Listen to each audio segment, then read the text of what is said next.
Tout à coup, elle me dit d'un ton mystérieux, si vous voulez, vous pouvez savoir où sont présents ces objets de vos affections. Mais l'homme arrêtant aussitôt. J'ai retrouvé la femme illuminée et ma surprise fut si grande que je ne pus lui répondre. Elle s'en poursuit et n'essaya plus de me convaincre. Passons à un autre sujet. Elle s'informa de ma position et sur ma réponse qu'elle était fixée en France. Ne restez pas en France, s'écria-t-elle. Vous ne connaissez pas les malheurs qui vous y attendent. Allez en Russie. Ceux qui seront là seront seuls sauvés. Mais lui dis-je, c'est l'empereur de Russie même qui a fixé en France mon sort et celui de mes enfants. Peut-être eût-il été plus tranquille auprès de mon frère. Il n'a pas encore sa principauté promise et va la réclamer au congrès de Guyane. Ah, répéta-t-elle, ce congrès ne finira pas. Rappelez-vous ce que je vous dis. L'empereur Napoléon sortira de l'île d'Elbe. Il sera plus grand que jamais, mais tous ceux qui auront pris son parti seront persécutés, poursuivis, perdus. Ils ne sauront où reposer leur tête. Que voulez-vous, lui dis-je? Je suis sa fille, se réveillant. Je suis vrai, sa destinée. Elle me quitta en me répétant, souvenez-vous de 1815, après tous les malheurs réels dont je venais d'être frappé, les rêveries du mysticisme ne pouvaient en laisser aucune impression dans mon esprit. J'ai vu aussi chez la grande duchesse de Bade le prince Ypsilanti, fils du dernier hospodar de Valéchie. Il payait avec chaleur les malheurs de la Grèce, servi et son bonheur s'il pouvait jamais la délivrer de cet oppresseur. J'ai partagé ses sentiments, j'ai déploré avec lui qu'au disait le force à se faire la guerre entre elles. Les nations civilisées ne sont plus saints.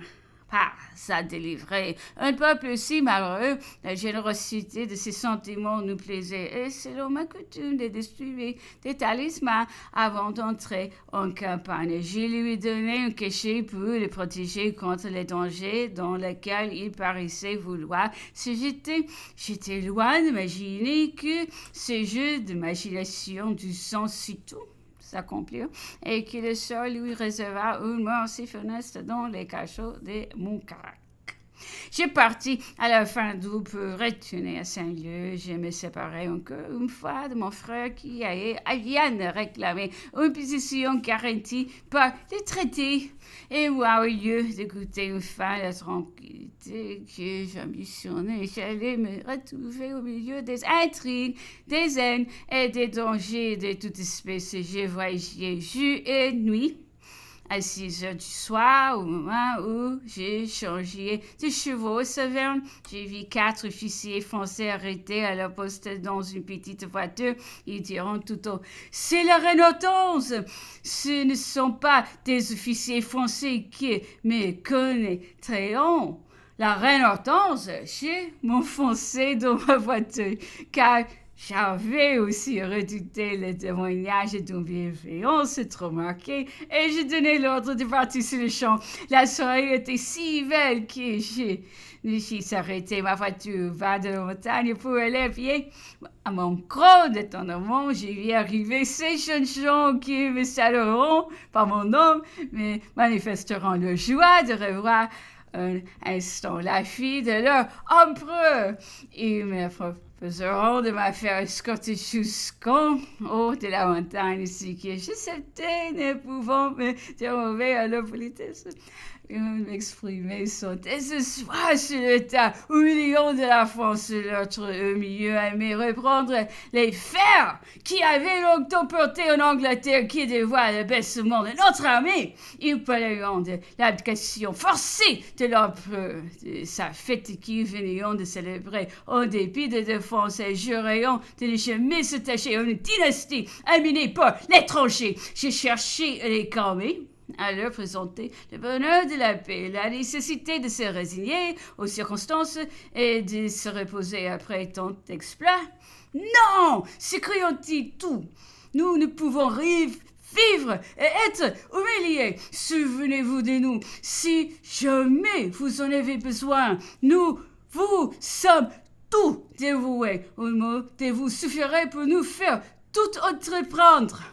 Voici nos noms, messieurs de nos régiments. À l'instant, nous arrivions au haut de la montagne où se trouvait un arc de triomphe nouvellement élevé pour le duc de Berry qu'on attendait à ce qu'ils me diront. Mais ajouteront-ils, c'est vous qui les consacrez. La première est aussitôt elle vous-même des cartes chargées de protéger l'arc de triomphe. Ils m'entraîneront au cri de Vive la reine Hortense! Quel bonheur, diront-ils. Cet arc de triomphe ne sera pas inutile. Il me tardait d'arriver à la poste. J'avais l'air d'un coupable contraint, car plus que jamais une telle excitation devait me déplaire. Lorsqu'ils verront à Falsburg que j'ai voyagé la nuit, ils voudront m'accompagner au cheval. Et voyons qu'ils n'étaient pas sensibles à l'idée de se compromettre eux-mêmes.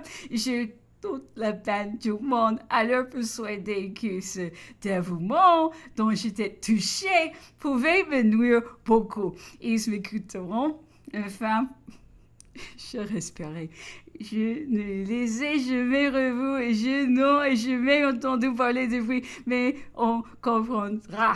Bien que plus tard, lorsque j'ai appris que ces régiments se portaient au devant de l'empereur sur les ordres du maréchal, je n'ai aucune certitude sur le parti qu'ils prendront.